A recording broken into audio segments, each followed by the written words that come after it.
Elmen abi üzgündür. Vagon katalizatı. Deyir damıza kar yağdı. Feravaldan aşıb, ona görə damı su verir. Elmen abi niye daxili kölgəni seçdim onu da yorumlara qeyd edirsiniz.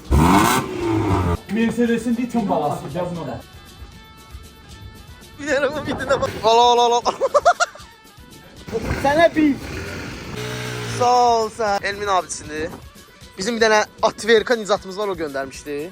Ustan yiyib isməyi nəsr elədi.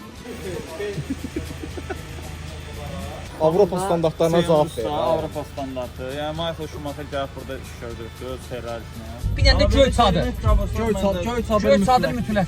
Göy çadırsız olmaz. Yani bizimki qaralmış pensiya. Maşın qaradı görə. Maşın düzələndən sonra başa düşərdim.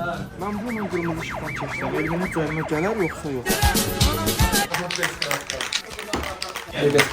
Cərrahi əməliyyat aparanı burada. Dünüydü parmaklıklar ardında. Bu sefer artık best klaska dedi. Sənə bir. Zaten başına döyə deyə patlamış. Nə danışır?